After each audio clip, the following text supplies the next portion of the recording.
Olá, sejam muito bem-vindas e muito bem-vindos a mais um episódio do podcast Falando de Gênero.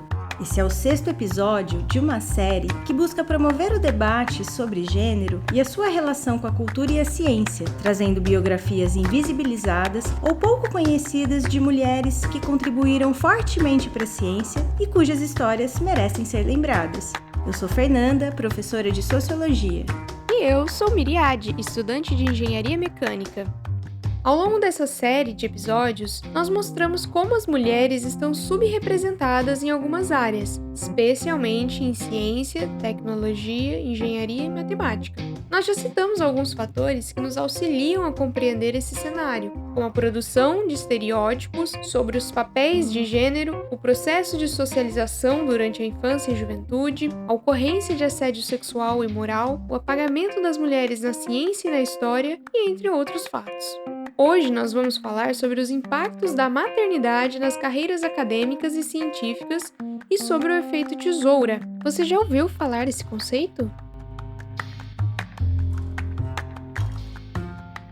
O efeito tesoura é um termo utilizado para evidenciar como o percentual de mulheres vai sendo reduzido conforme se avança na carreira acadêmica e científica.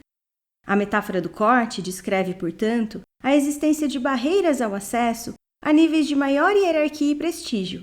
São obstáculos concretos, embora não sejam obstáculos formais.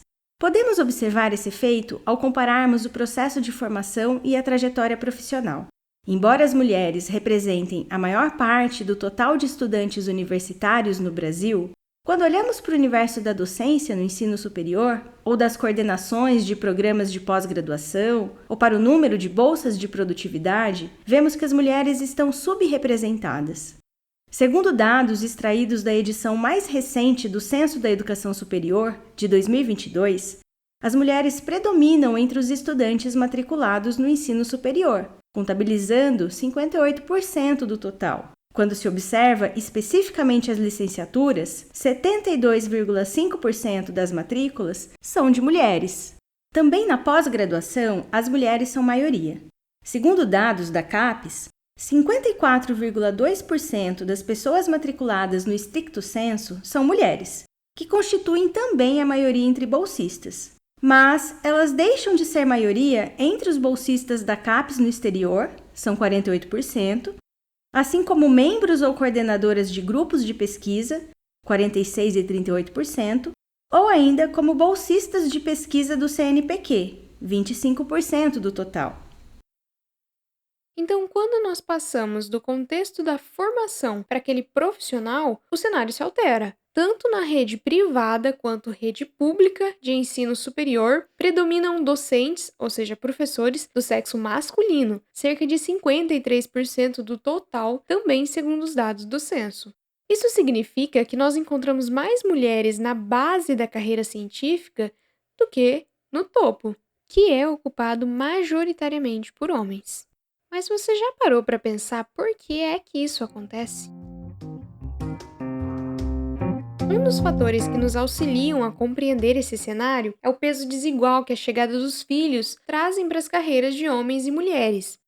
Se você ouviu o nosso episódio anterior, que era sobre a história de Mileva Maric, você vai lembrar como que a trajetória dela como cientista foi impactada e ainda interrompida pela maternidade, resultando no afastamento da sua carreira científica e se restringindo ao espaço da domesticidade.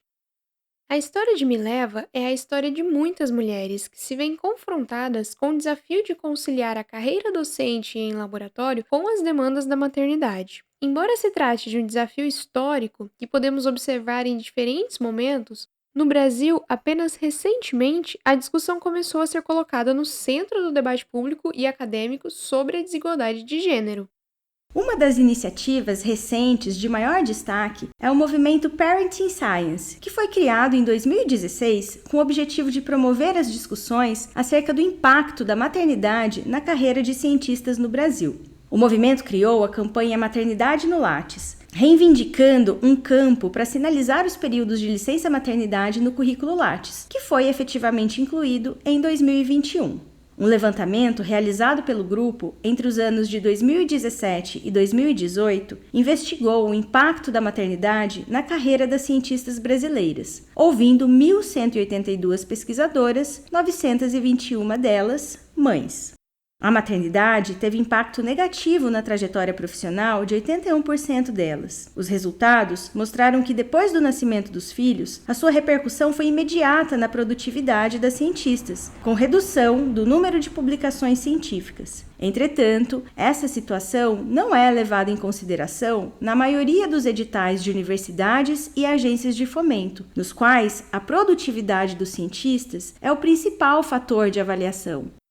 A criação dos filhos, sobretudo durante os seus primeiros anos de vida, é um percurso trabalhoso que exige constante dedicação dos responsáveis pela criança. Ocorre que a responsabilidade sobre o cuidado com os filhos recai majoritariamente sobre os ombros da mãe, marcando uma divisão desigual do trabalho doméstico e de cuidado, e, consequentemente, uma desaceleração na carreira. Para a economista Idélte Pereira de Mello, há um teto de vidro nas nossas cabeças, e esse teto de vidro se chama patriarcalismo. Só para a gente citar um exemplo, segundo os dados do IBGE, em 2022, as mulheres dedicaram quase 10% de horas a mais aos afazeres domésticos e aos cuidados de pessoas em relação aos homens. Essa divisão ela permanece desigual, mesmo entre as pessoas que trabalham. Em média, as mulheres ocupadas dedicaram quase 7 horas a mais que os homens ocupados a essas atividades de cuidado. Dá para notar a diferença? Aliás, se você acompanhou o noticiário ao longo dessa semana, você viu que o tema da redação do Enem de 2023 foi o seguinte: desafios para o enfrentamento da invisibilidade do trabalho de cuidado realizado pela mulher no Brasil. Ainda hoje persiste essa noção de que o trabalho doméstico e de cuidado seria uma manifestação de amor e, por essa razão, tem que ser prestado gratuitamente e, geralmente, por mulheres. Cuidar é um trabalho essencial para garantir as necessidades básicas, materiais e emocionais, de crianças, idosos, pessoas doentes ou com deficiências. Auxiliar com o dever de casa, monitorar ou fazer companhia, ler, jogar, brincar, transportar e acompanhar os compromissos são exemplos de trabalho de cuidado. Mas dedicar mais tempo na semana a atividades domésticas e cuidado de pessoas, especialmente dos filhos, faz com que as mulheres percam 1 hora e 48 minutos semanais na jornada de trabalho remunerado. Já para os homens, as tarefas domésticas pouco afetam a sua jornada. Responsabilizadas pelas atividades de cuidado, pouco tempo e energia restam às mulheres, reduzindo a sua disponibilidade para outras tarefas, gerando cansaço e estresse que afetam a sua saúde física e mental. Assim, a maternidade acaba por penalizar as mulheres, enquanto a paternidade não tem a mesma consequência na carreira profissional dos homens. Até mesmo a concepção de carreira e de produção parte de uma perspectiva essencialmente masculina, pressupondo uma dedicação integral e uma produtividade constantes. Além disso, é comum que mulheres acadêmicas, cientistas, enfrentem estigmas e preconceitos ao decidirem se tornar mães, sendo vistas como menos comprometidas com as suas carreiras. E nós sabemos que a jornada de trabalho acadêmico-científico costuma ultrapassar o tempo de trabalho regular, demandando horas extras para escrita e revisão de artigos, leitura e estudos, orientação de estudantes, entre tantas outras atividades. Horas que muitas vezes não estão disponíveis na rotina das mulheres que conciliam esse trabalho com o cuidado da casa e dos filhos. Com os filhos, nascem também as dificuldades de se ausentar para participar de congressos, de visitas científicas, trabalho de campo, e muitas vezes as mulheres precisam levar seus filhos consigo e então se deparam com a total falta de estrutura de acolhimento. Então, a imagem que vai se criando é a de incompatibilidade entre a carreira acadêmica e a maternidade, quando de fato se trata do peso desigual atribuído a homens e mulheres às tarefas de cuidado, assim como da incapacidade das instituições em promover processos mais justos que levem em consideração tal disparidade. E é claro que esses impactos não acontecem apenas com as mulheres nas carreiras acadêmicas e científicas. Apesar do avanço na licença maternidade, uma pesquisa realizada pela Fundação Getúlio Vargas do Rio de Janeiro, com 247 mil mães com idade entre 24 e 35 anos, mostrou que metade das mães perdem o emprego cerca de 2 anos após a gravidez. E se a chegada dos filhos afeta de modo desproporcional homens e mulheres, é preciso pensar sobre como historicamente essa divisão sexual do trabalho aconteceu. Isso é importante para desnaturalizarmos aquela visão sobre a natureza feminina, que confina as mulheres na esfera reprodutiva. Ao contrário do que tendemos a acreditar, essa divisão nunca seguiu o mesmo formato. Ela muda conforme o espaço e o tempo, e o seu impacto é desproporcional mesmo entre as próprias mulheres, já que seus efeitos são mais sentidos entre as mulheres negras. Então vamos relembrar alguns fatos que mostram como a maternidade tem uma história social.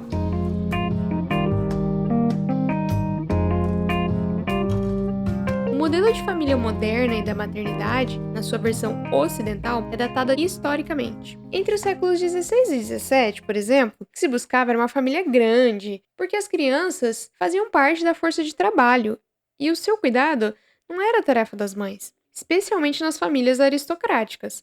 Rapidamente, as crianças eram destinadas às chamadas amas de leite. E a concepção do papel da mulher como reprodutora e como mãe, ou seja, como a responsável pelos cuidados domésticos e das crianças, só aconteceu depois da Revolução Francesa, ou seja, somente no século XVIII. E se isso aconteceu, não foi em função da descoberta de uma suposta natureza feminina, mas sim da decorrência de uma série de mudanças sociais, econômicas e políticas. A ascensão da burguesia, os processos de individualização e da consequente distinção entre o espaço público e privado conduziram a esse novo modelo de família nuclear e da domesticidade como um destino feminino. Muda a sociedade, muda a família. Há uma readequação da posição da mulher nesse contexto. No lugar da figura de mera reprodutora, a mulher passa a ocupar aquele lugar de mãe. Mas qual é a diferença? A Revolução havia colocado para a sociedade um problema ético e político, o da noção de liberdade e igualdade, e o esperado seria o fim da relação hierárquica entre homens e mulheres. Mas o que houve foi a adaptação dessa hierarquia a partir da produção de teorias sobre as diferenças sexuais e morais entre homens e mulheres.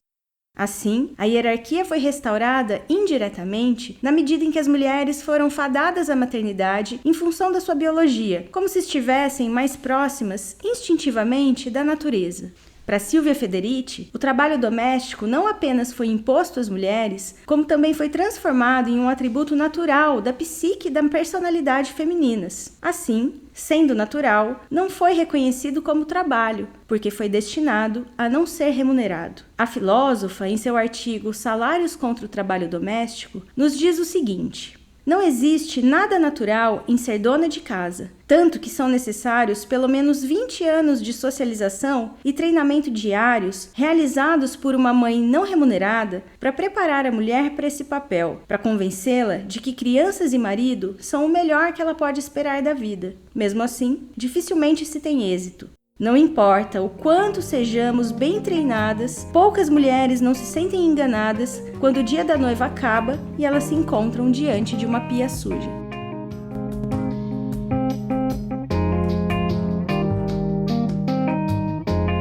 Christine Delphi, uma socióloga francesa, afirmou na década de 70 que o contrato matrimonial é um contrato de trabalho, de forma que o casamento faz com que os homens se beneficiem do trabalho ilimitado das mulheres. Esse trabalho envolve a não descrição das tarefas, não haver um salário acordado ou limite de horas, mesmo nos casos em que a mulher trabalha fora, exercendo ela também o trabalho remunerado. Mas mesmo no contexto das famílias contemporâneas, nós temos que considerar que existe uma diversidade de modelos de família.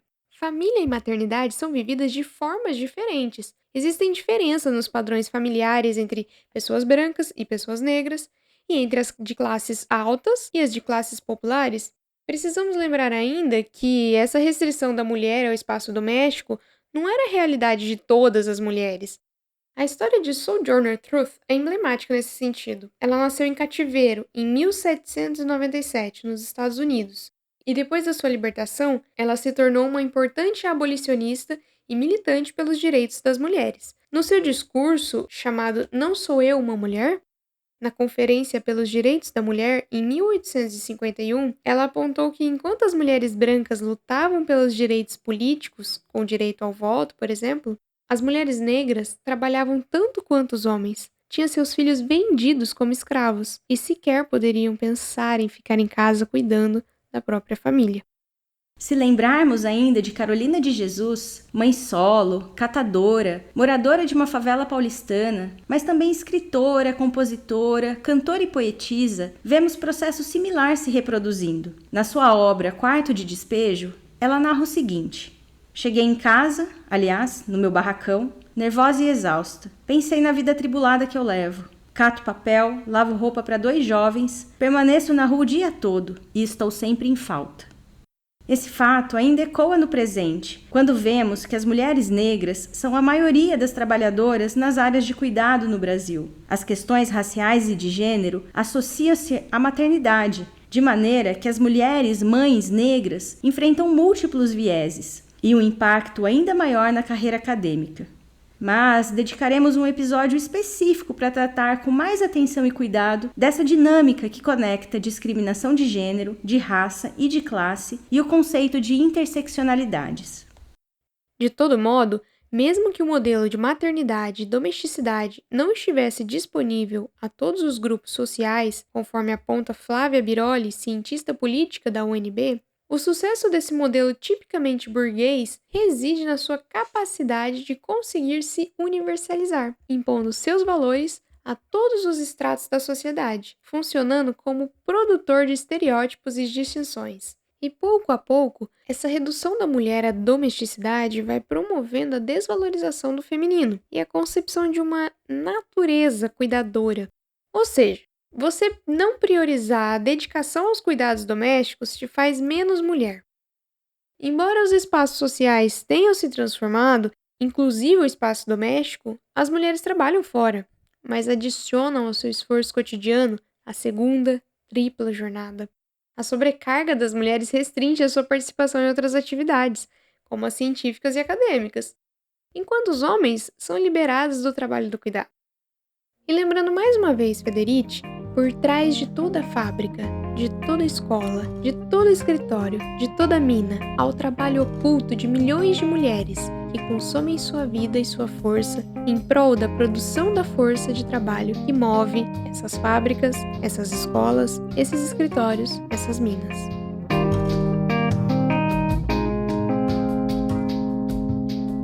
A maternidade está longe de ser o problema.